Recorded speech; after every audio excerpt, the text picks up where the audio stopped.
예수님의 대임령, 모든 족속으로 제자를 삼으라는 대임령은 우리 모두가 반드시 유념하고 기억하고 우선적으로 추구해야 할 핵심적인 하나님의 명령 중에 하나입니다.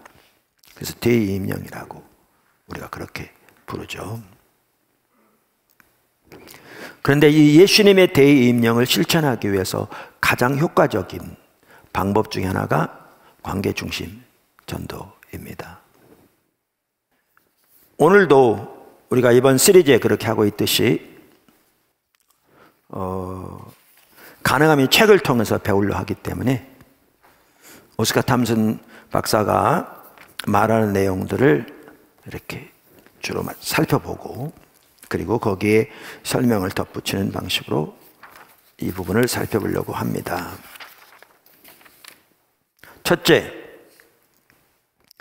설문조사가 왜 필요한가? 설문조사가 왜 필요한가? 설문이 왜 필요한가?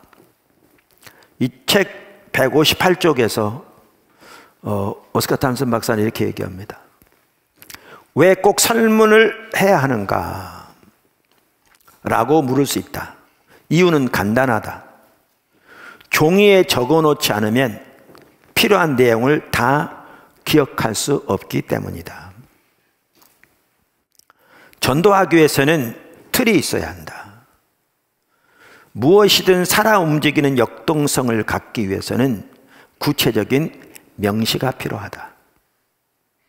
우리는 설문을 작성하는 과정에서 이전까지 전혀 생각하지 못했던 사람들을 인식하게 된다. 참 중요한 부분입니다. 이 부분이. 다시 한번 읽어보겠습니다. 우리는 설문을 작성하는 과정에서 이전까지 전혀 생각하지 못했던 사람들을 인식하게 된다. 그리고 다른 누구의 원에도 포함되지 않을 그들을 나의 동심원에 포함시키게 된다. 그러니까 관계의 동심원, 여기는 원이라고 포함되어 있는데 concentric circles라는 거거든요. 영어로 말하면. 그러니까 쉽게 표현하면 잔잔한 호수에 돌을 던지면 그 떨어진 그 시점부터 이렇게 원이 생기잖아요. 점점 밖으로 퍼지면서. 이게 동심원이죠. 그러면서 관계를 이 저자는 7개의 동심원으로 나눈 겁니다. 가장 중심에 나가 있는 거죠. 그리고 바로 그 다음이 직계가족. 그래서 전혀 모르는 사람인데 하나님께서 우연히 만나게 하신 그 X에게까지 이렇게 7개의 동심원으로 관계를 나누는데, 이 조사하는 과정을 통해서 누구의 동심원 안에도 들어가지 않을 사람을 우리의 동심원 안에 하나님이 넣으실 수 있다는 거죠. 네, 그러면서 한 예를 듭니다. 나와 친한 한 목사님이 교회 성도들에게 관계의 동심원을 소개했다. 성도들은 설문을 작성한 후 기도를 시작했고 한 달 만에 60명의 신자가 더해졌다. 이처럼 설문 작성은 정말 중요하다. 반드시 설문을 작성하라. 설문은 건물을 세우는 골격과도 같다. 우리가 이번 시리즈를 살펴보는 것은 단순히 설교를 듣고 소위 감동받기 위한 게 아닙니다. 우리의 모든 설교는 다 그 목적이 아닙니다. 하나님의 길을 배워가기 위한 겁니다. 그리고 그 길을 따라 살기 위한 것이죠. 그래서 우리 모든 성도들이 반드시 설문을 이미 안 하셨으면 지금부터라도 오늘부터 배운 대로 반드시 하시기를 바랍니다. 그리고 기도하기 시작하시기 바랍니다. 여기 나와 있는 이 한 교회의 예처럼 우리 교회에서도 그러한 역사가 나타나기를 소원합니다. 이런 영혼들이 대규모로 주님께 더해지는 이 부분이 이 시대 한국교회 가운데, 우리 교회 가운데 더 회복돼야 할 절실한 영역입니다. 그래서 이번 시리즈를 통해서 하나님의 그 위대한 일을 우리를 통해서 우리 가운데서 행해 주시기를 간절히 소원합니다.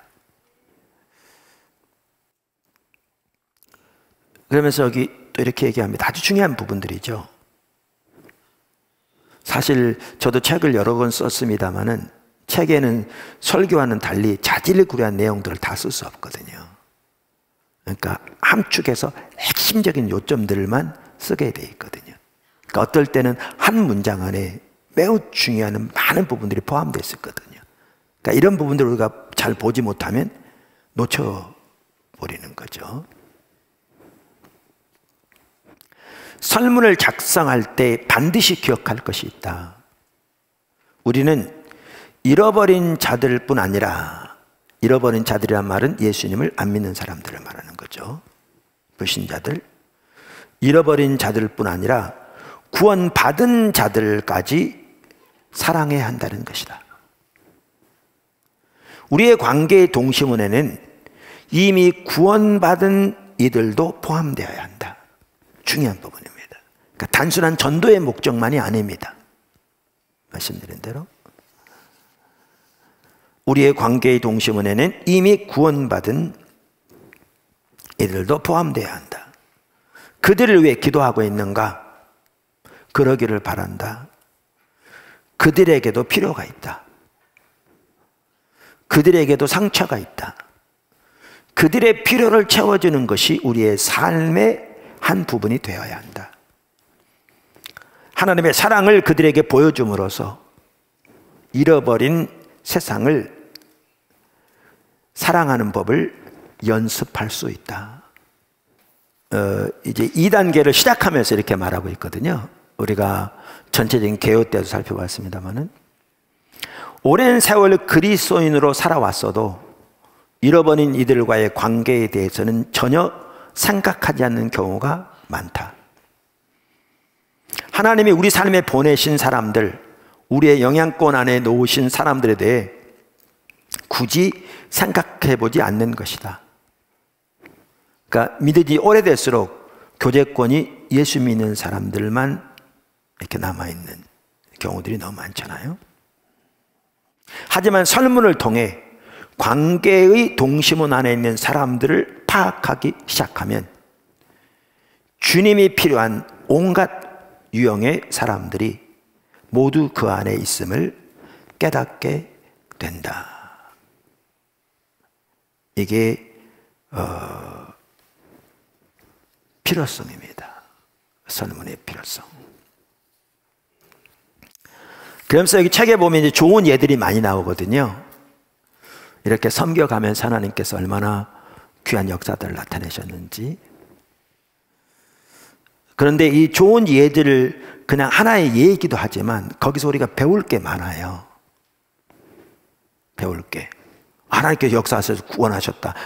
이런 놀라운 일이기도 하지만 배울 게 많아요. 그래서 그런 예들을 제가 쭉 살펴보고 있죠, 같이.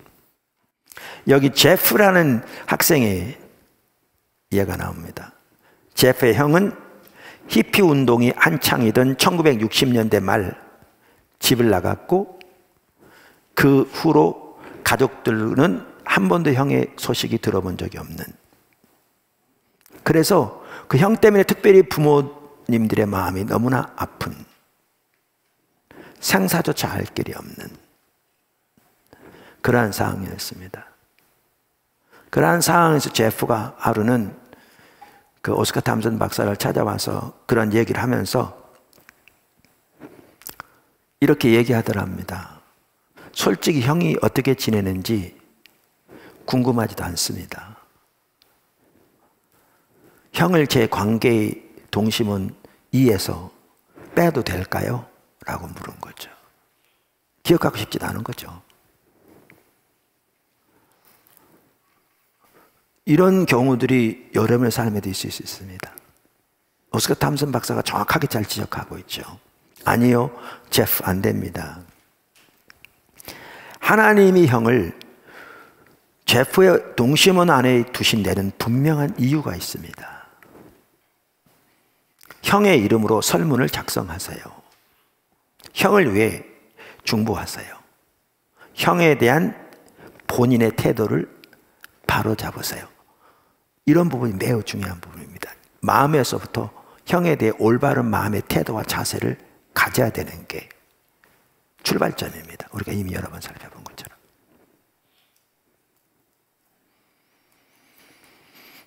이제 그러면서 이제 그 형과의 관계에 대해서도 하나님의 조건을 받아들이기로 선택하고 나니까 이 부분들이 중요한 부분이잖아요. 이제 기도의 짐이 생긴 거죠. 그러면서 계속 기도했는데 몇 달이 흘렀는데도 아무 일이 일어나지 않았답니다. 그러나 신실함을 잃지 않고 계속해서 기도했습니다. 그런데 느닷없이 인간의 생각으로는 도저히 설명할 수 없는 일이 벌어지면서 제프의 형이, 그 제프가 다니던 학교가 사우스웨스턴 신학대학원인데, 침례 신학대학원인데 제가 그 학교를 졸업했는데요. 그 포토스에 오게 된 겁니다. 그러면서 제프에게 전화를 걸었고, 제프는 새벽 2시 반에 오스카 탐슨 박사에게 전화한 거예요. 얼마나 신이 났으면.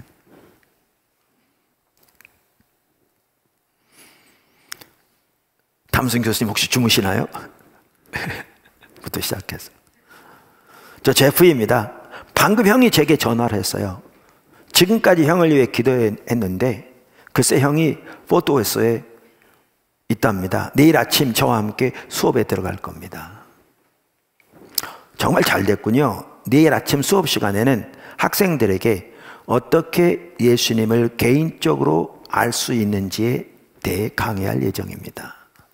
하나님은 정확하게 이런 타이밍도 맞추실 경우들이 있거든요. 그날 그 주제로 강의를 했고, 제프 형은 예수님의 그 복음을 그 시간을 통해서 들었고, 수업이 끝난 후 제프 형은 오스카 탐슨 박사의 사무실에서 주님을 영접했습니다. 하나님의 놀라운 역사가 나타난 거죠. 인간의 생각으로는 설명할 수 없는 환경들을 통해서도 역사하신 것입니다. 그러면서 참 중요한 말을 여기 해요. 아까 여태까지도 나왔지만 제가 읽어보겠습니다. 꼭 알려두고 싶은 말이 있다. 우리가 하나님 앞에서 우리의 삶을 바로 잡으면, 그래서 제일 중요한 1단계가 바로잡기였죠. 바로잡기였죠. 우리가 하나님 앞에서 우리의 삶을 바로잡으면 하나님은 불가능한 환경을 움직이셔서 사람들을 우리의 관계의 동심원 안으로 보내시고 그들의 필요를 채우신다. 주님이 이렇게 사람들을 만나게 하시면 우리가 스스로 애쓸 때보다 더 많은 이들을 만나게 된다. 또한 성령의 열매가 주위 사람들의 삶에 영향을 미치는 모습을 보면서 우리 또한 채워짐을 경험하게 된다. 사실 관계 중심 전도의 시리즈를 설교하면서 5년 전에도 동일한 설교를, 물론 그때마다 전파되는 것이 약간 다를 수 있지만, 들었던 분들 중에서도 하나님께서 정말 귀하게 놀랍게 역사하고 계시고, 또 이렇게 배운 대로 순종해 가면서 귀한 열매들이 나타나고 있는 경우가 상당히 있거든요. 그런데 우리 모두가 설문조사부터 그 이전부터 마찬가지지만 설문조사도 실제로 우리가 하고 주님이 인도하신 대로 순종해 가면서 여태까지 관계도 그렇고, 지금 여기 말한 것과 같은 그러한 놀라운 열매들이 여러분 모두의 삶을 통해 또 삶 안에 더욱 놀랍게 나타나게 되기를 예수님을 축원합니다. 자, 두 번째, 족보 흔들기라고 이렇게 제목을 달아놨습니다. 그러니까 어떻게 그러면 누구를 설문조사할 것인가 라는 거죠. 자, 관계의 동수는 일이 누구라고요? 거기 안에 내가 들어있습니다. 나부터 하나님과의 관계, 나와 나와의 관계, 나와 다른 사람의 관계가 올바로 되어 있어야 하나님께 쓰임 받을 수 있다는 거죠. 지금도 나온 것처럼. 그 다음에 두 번째 원이 직계가족입니다. 직계가족. 자, 여러분이 이제 이번 주간에 여태까지 이렇게 안 하셨으면 이제 직계가족부터 설문조사를 시작하셔야 합니다. 직계가족에 대해서 이 오스카 탐슨 박사가 이렇게 말합니다. 당신의 직계가족은 당신과 한 지붕 아래 사는 사람들이다. 미혼이고 가족들과 떨어져 살고 있다면 아버지와 어머니가 동심은 2다. 결혼해서 가정을 이루었다면 당신의 배우자와 자녀들이 관계의 동심은 2다. 나머지 가족은 관계의 동심은 3, 즉 친지에 포함되는데 여기에 대해서는 이번 장의 후반부에서 다루겠다. 이제 미국식 사고입니다. 그런데 우리는 한국 사람이니까 우리의 한국식 사고로 해서 직계가족을 이렇게 하면 훨씬 좋겠더라고요. 이제 우리 같은 경우에는. 그러니까 우리 상황에 맞추어 직계가족은 결혼하지 않은 경우 부모와 같은 집에 사는 형제입니다. 부모와 같은 집에 사는 형제. 혹은 같은 집에 살지 않더라도 형제가 결혼하지 않았으면, 결혼하지 않았으면 여기 직계가족에 같이 넣는 것도 좋은 것 같습니다. 결혼했으면 이제 또 달라지기도 하고요. 결혼한 사람이라면 직계가족은 아내 가장 먼저, 그 다음에 부모, 자녀, 직계가족에 넣는 게 좋은 것 같습니다. 자녀들이 또 이제 손자, 손녀가 있다면 그들이 아직 결혼하지 않았다면 그들까지 직계가족에 넣으면 좋겠습니다. 그러면 저의 경우에는 직계가족이면 저희 어머니가 지금 같은 집에 살고 있고요. 아버님은 오래전에 소천되셨고요. 그러니까 제일 먼저 제 아내가 있고, 그다음 저희 어머니가 있고, 저희 세 아들이 있습니다. 이들은 다 결혼해서 따로 살지만 우리 한국적인 상황에서는 이들을 직계가족에 넣는 게 좋은 것 같습니다. 그리고 그들의 아내들이 있습니다. 그리고 그들 아래 6명의 손주가 있습니다. 어린, 아직 결혼하지 않은. 그래서 여기까지가 저 같은 경우에는 직계가족입니다. 그래서 여러분도 이렇게 동심원 이 직계가족 안에 이런 분들을 이제 거기다 하나씩 설문조사해서 이렇게 써야 합니다. 그러면서 이 저자는 이렇게 얘기합니다. 지금 당신이 직계가족의 필요를 채워주는 하나님의 사랑의 통로가 되지 못하고 있다면 아프가니스탄은 잊어라. 우리가 땅끝에 관심을 기울이면서도 내 가족의 필요는 채워주지 못한다. 이런 경우들이 있다는 거죠. 옳지 않다는 겁니다. 사랑은 필요를 채워주는 것이다. 내 가족의 필요를 채우는데 하나님이 나를 사용하시도록 하지 않는다면 내 전도는 위선일 뿐이다. 어쩌면 우리가 온 세상에 복음을 전하고 싶어 하지 않는 것이 당연하다. 가정에서 실질적인 필요가 채워지지 않는다면 가정 밖에서도 결코 그것을 채울 수 없다. 대체 그게 전도와 무슨 상관이란 말입니까? 라고 묻고 싶은가? 상관이 너무 많다. 가정은 하나님이 우리에게 관계 맺는 법을 배우라고 주신 교실이다. 그래서 가장 먼저 우리는 우리의 직계가족, 동심은 이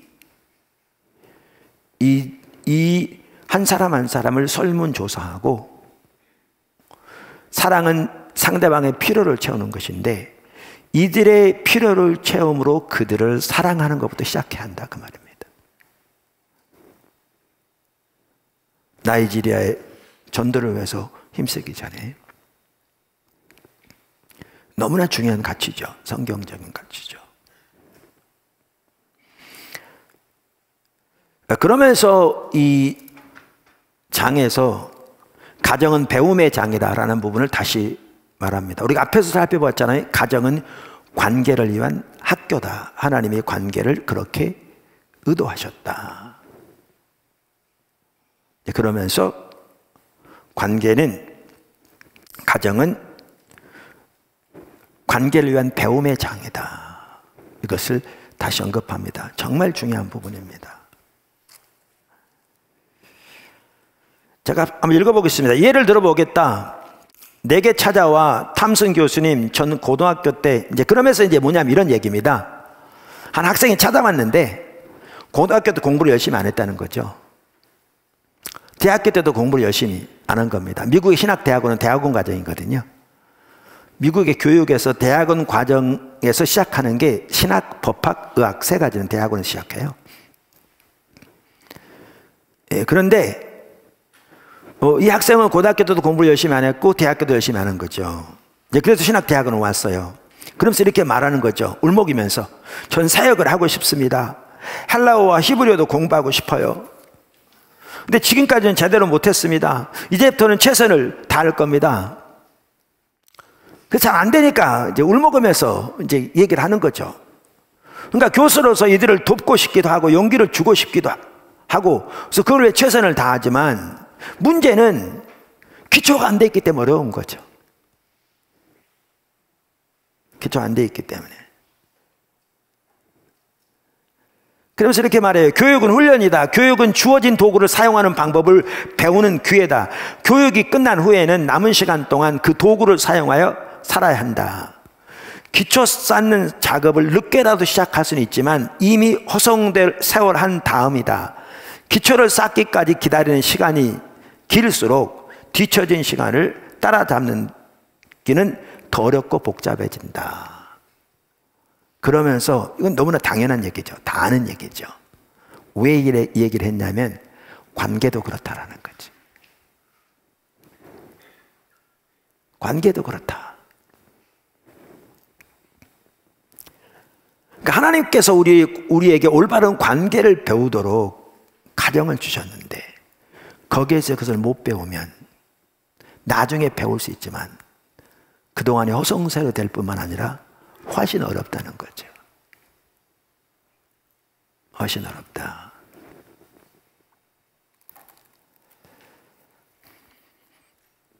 동일한 원칙이 관계에도 적용된다. 하나님의 당신에게 주신 관계의 도구 사용법을 가정에서 배우지 못하면 모든 것이 날아가 버린다. 그러면서 이런 얘기도 하세요. 관계의 동심원을 따라가다 보면 경찰과 마찰을 빚는 사람을 보게 된다. 그는 이미 자기 자신과 마찰을 빚고 있는 사람이다. 자기 자신을 자유롭게 대하지 못하는 사람이다. 그런 사람은 부모와도 마찰이 있다. 선생님들과도 마찰을 빚는다. 하나님의 섭리와도 마찰을 빚는다. 결국 모든 사람들과 갈등을 빚는다. 왜요? 가정에서 바른 관계를 배우지 못했기 때문이다.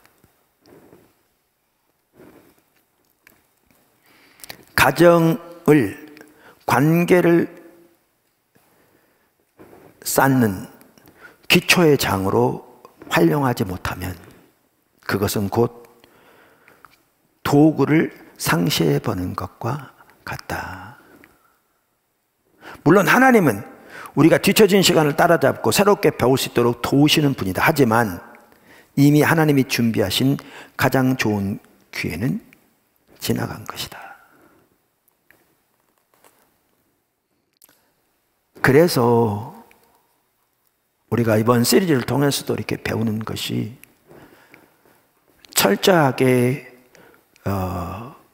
하나님의 그 기준을 따라 관계를 올바로 배움으로써 자신의 삶의 영역에서 관계의 동심에서 그렇게 행할 뿐만 아니라 무엇보다 우리 부모들로서는 자녀들을 그렇게 올바른 관계로 양육하는 것을 배워야 합니다.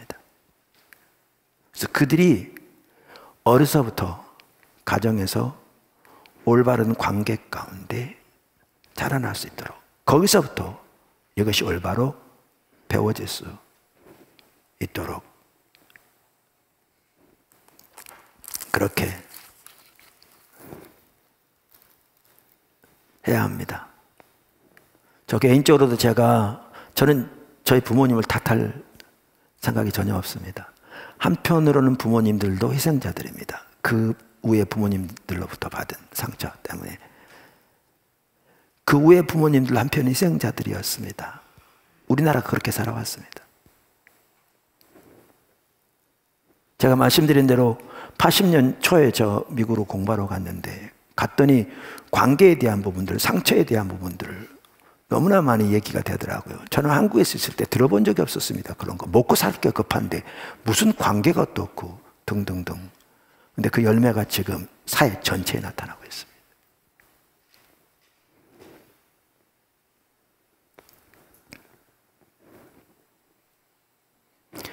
그래서 저의 경우도 제가 이것을 어려서부터 더 올바로 배우고 자랐다면 지금보다 훨씬 더 나은 사람이 되었을 것 같더라고요. 물론 하나님은 우리의 모든 약한 가운데 사용하시기도 하시지만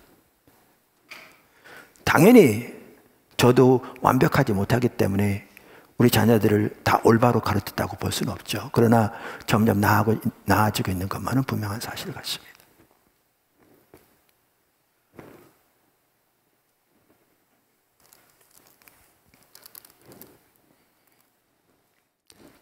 가정은 하나님이 관계를 배우도록 세운 학교입니다.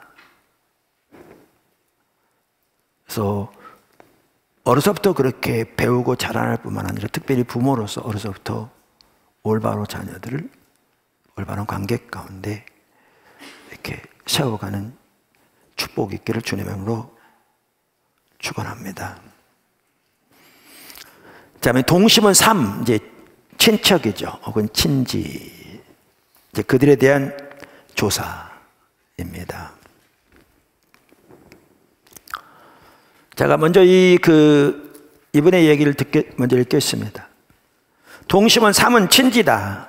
친지라는 말이 워낙 포괄적이어서 한 명씩 적어 나가기 시작하면 이름이 끝도 없이 나온다.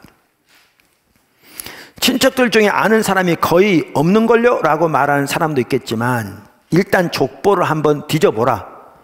설문조사해보라 그 말이에요. 생각지도 못했던 사람을 발견하고 깜짝 놀라게 될 것이다. 한 번도 생각해 본 적이 없는 사람이라 하더라도 그들은 당신과 피를 나눈 혹은 당신의 배우자와 피를 나눈 사람이다. 그리고 그 관계 때문에 그들이 당신의 관계의 동심원 안에 들어오게 된다. 이 부분에 있어서도 저는 우리나라 상황에 맞추면 좋겠더라고요. 더. 그러면 여기는 직계 가족 외의 친척을 포함시키면 됩니다. 직계 가족 외의 친척. 결혼한 사람의 경우에 예를 들면 저 같은 경우엔 저와 제 아내의 모든 친척들을 여기에 포함하는 거죠.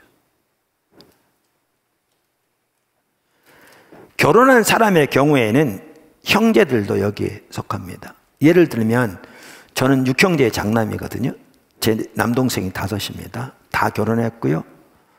근데 그 형제들은 제 직계 가족엔 들어오지 않습니다. 그 형제들의 아내, 그 형제들의 자녀 다 여기 동심은 3에 들어갑니다. 자, 그러면서 이 오스카 탐슨 박사는 이렇게 얘기합니다. 친지들의 이름을 적어보라. 그리고 이들에 대해 최대한 많은 정보를 수집하라. 각 사람에 대해 설문을 작성하라. 핵심은 그들의 필요를 채우는 것이다. 사랑은 필요를 채우는 것이다 라는 거죠. 그러므로 그리고 나서 그들에게 사랑과 관심을 보이라.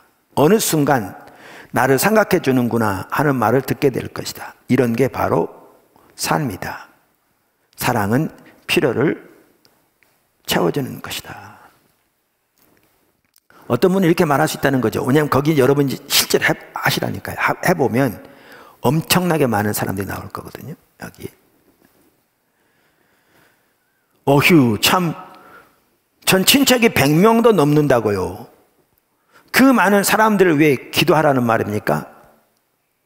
이렇게 말하면 차라리 포기하겠다고 할지도 모르겠다. 물론 모든 친척을 위해 매일 기도할 수는 없다. 하지만 설문 양식이 작성된 친척들의 이름을 노트에 적어두라. 그리고 묵상 시간에 설문지를 이렇게 쭉 넘겨보라. 때로 이름만이라도 읽어보라. 수산나 웨슬리를 아는가? 요한의 웨슬리의 어머니인 수산나는 22년간 19명의 자녀를 낳았다. 그 많은 아이들을 잘 돌보기 위해 수산나는 무척 바쁠 수밖에 없었고 아주 세심하고 조직적으로 시간을 사용해야 했다. 자녀들 중에 누구를 가장 사랑하느냐고 질문을 받았을 때 그녀는 이렇게 답했다. 그 순간에 가장 아파하는 아이지요. 왜 그런지 아는가? 그들의 필요 때문이다. 사랑은 필요를 채워주는 것이다. 친지들을 위해 기도하라. 기도하다 보면 어느 때 누구에게 필요가 있는지 알게 될 것이다. 큰 세 번째, 어떻게 조사할 것인가? 여기 또 다른 좋은 예가 있는데요. 제가 시간을 보니까 여러분 책 다 가지고 오이커스도 공부도 하시고 개인적 공부하시고 이렇게 하고 계실 줄로 믿는데 보시면 좋겠고요. 어떻게 그럼 조사할 것인가? 그 부분에 대해서 이 책의 165쪽에 개인적인 적용에다가 그걸 써놨는데 아마 이것은 이 책이 그 오스카 탐슨 주니어하고 클로드 킹의 공저라고 되어 있거든요. 그러니까 이 클로드 킹이라는 분이 그 하나님을 경험하는 삶 책, 그 헨리 블랙가브 목사님 그 공저로 되어 있어요. 그러니까 헨리 블랙가브 목사님의 설교 테이프들이나 강의들을 그 클로드 킹이라는 분이 정리한 거예요. 근데 이 책은 오스카 탐슨 박사의 강의록 등을 정리해서 나온 거죠. 그래서 이 부분은 아마 이제 그분이 정리한 것 같아요. 어떻게 주님을 찾을 것인가. 여기에 개인적 적용에 이렇게 나옵니다. 제가 한번 읽어보겠습니다. 이제 1위, 설문을 위한 데이터베이스를 준비하라. 설문을 위해 다음 쭉 한 가지 형식을 선택하라. 그러니까 여러 방법이 있는데 이런 방법들을 선택할 수 있다는 거죠. 하나는 노트입니다. 319쪽에서 20쪽에 나온 설문 양식, 책에 보면 뒤에 설문 양식이 있습니다. 설문 양식을 복사해 바인더에 맞게 구멍을 뚫으라. 그러니까 이렇게 바인더를 만들라. 자신에게 맞도록 설문 양식을 바꿔도 좋다. 한 사람당 한 장씩 작성할 수 있도록 여러 장을 복사하라. 설문을 수백 장 작성하는 경우도 있지만 일단은 3, 40장으로 시작해도 좋다. 그거부터 시작해라 그 말이죠. 설문제가 더 필요할 경우를 대비해 원본을 보관해두라. 라벨을 이용해 원 동심원 2에서 7까지 각 원을 구분하라. 여러분 도움을 드리기 위해서 교회에서 이 바인더에 만들었습니다. 제목은 총력전도라고 되어 있는데 이게 관계중심전도 지금 말한 이거를 이렇게 만들어 놓은 겁니다. 활용하시면 됩니다. 아니면 여러분이 직접 만드셔도 되고요. 그래서 지금 노트란 말은 그 말인데 많이 활용하시면 되겠습니다. 때로는 묵상 노트를 사용할 수도 있다. 그러면서 필기가 가능한 노트와 319쪽, 20쪽의 설문지를 이용해 관계의 동시문에 있는 이들에 대한 정보를 기록하라. 종이를 빼서 순서를 바꿀 수 있다면 원마다 설문지를 함께 묶으라. 그러니까 동시문대로. 순서를 바꿀 수 없다면 상단 귀퉁이에 원을 표시하거나 각 동시문마다 다른 색을 써서 식별할 수 있도록 하라.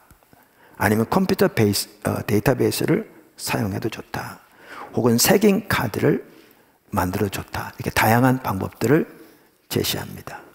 색인 카드는 뭔지 아시죠? 이렇게 네모난 카드. 그래서 구멍 뚫려서 그거를 활용해도 좋다. 요즘 컴퓨터를 많이 사용하시니까 엑셀 같은 파일을 사용해서 이렇게 데이터베이스를 여러분들이 만들어 좋은데 뭐가 들어갈지 참고사항이 책의 뒤에 있으니까 그대로 활용하시면 좋다. 그래서 여러분에 맞도록 설문조사 하십시오. 저 같은 경우에 제일 좋은 방법은 이런 것 같습니다. 우선 노트에다가 예를 들면 먼저 쓰는 겁니다. 그 전체를 이름만이라도 쭉.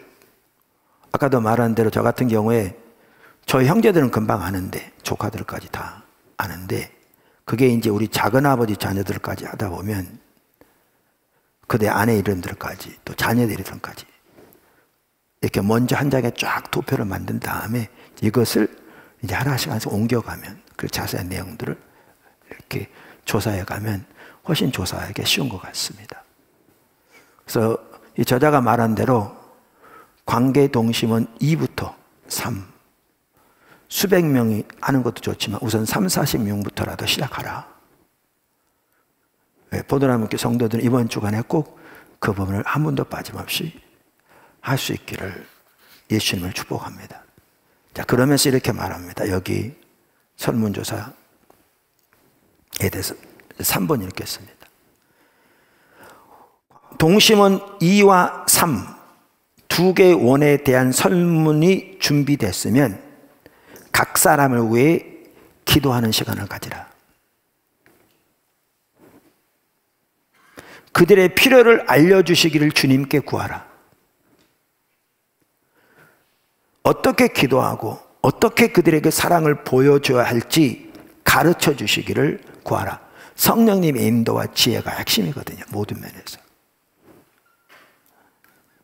각 사람을 위해 기도하면서 주님께서 깨닫게 해주시는 것이 있으면 설문지에 기록하라. 그 사람에 해당 설문지에 기록하라는 거죠. 그러면서 이렇게 한 가지 마지막으로 얘기합니다.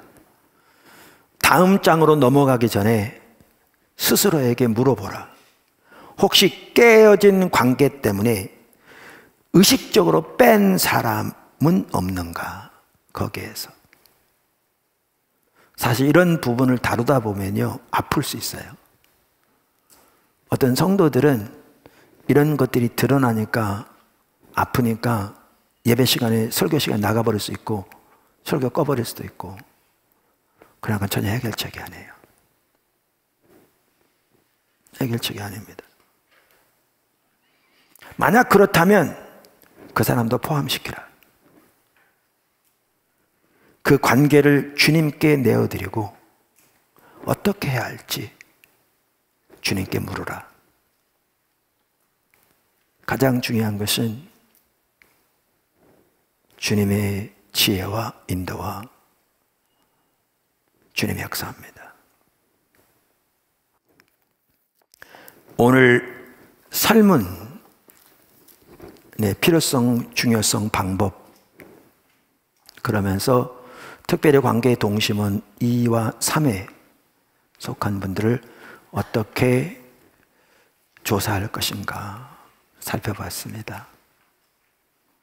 듣는 것으로 끝나지 말고 꼭 여러분 모두 이번 주간에 여태까지 안 하셨다면 그 두 동심원 안에 있는 여러분의 관계 안에 두신 사람들을 꼭 조사하시기를 바랍니다. 그리고 기도부터 시작하십시오. 하나님께서 많은 것들을 깨닫게 하실 겁니다. 우리가 설교 시간 나눈 것처럼 하나님의 참으로 놀라운 열매들이 이 과정을 통해서 여러분 한 사람 한 사람 삶 속에 또 삶을 통해 놀라우게 맺혀지기를 예수님의 이름으로 간절히 축복합니다.